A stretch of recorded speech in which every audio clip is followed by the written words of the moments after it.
16 жастағы Бақдәулет Өтебай түнгі сағат 2-лер шамасында үйінен шығып кеткен, жанында өзі қатарлас ауыл балалары болыпты. Олар Төрткүлге жақын маңдағы егіс алқабына мақта жинауға барған.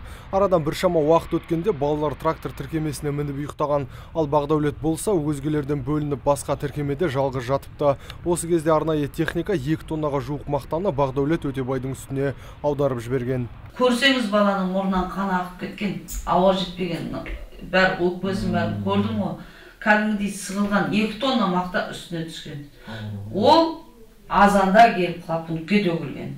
Есептеңіз, сағат 2-де төгілген мақта, азанда сағат 8-де. 6 сағат шыдамайды ғой. Жүрегі шыдамайды ғой.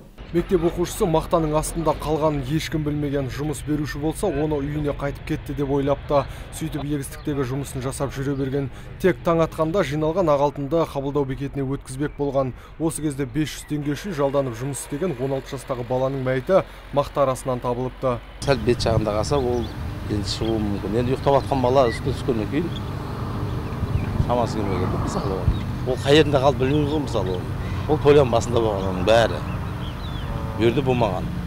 Өшіргіп төккен соң. Өшіргіп төкті де, сөйтіп алденер келді, алып кетті болды берді. Аталған жағдайға қатысты облыстық ішкі істер департаменті пікір білдірді. Тәртіп сақшыларының айтуынша қазір қылмыстық іс қозғалған, сондай-ақ бірнеше сараптама тағайындалыпты. Қылмыстық кодексінің 156 бабы бойынша еңбек қорғау ережелерін сақтамау Ордабасы аудандық полиция бөлімінің бірыңғай тергеп-тексеру тізіміне тіркелді бұл жағдай.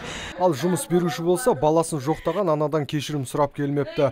Сондықтан Бақдәулеттің туыстары кінәлілер жауаптан жалтарып кетпей, тиісті жазасын алсын деп отыр. Нұрсұлтан Тұрысбек, Мұрат Адинаев, Абзал Тұрабеков, ТВК телеарнасының жаңалықтар қызметі.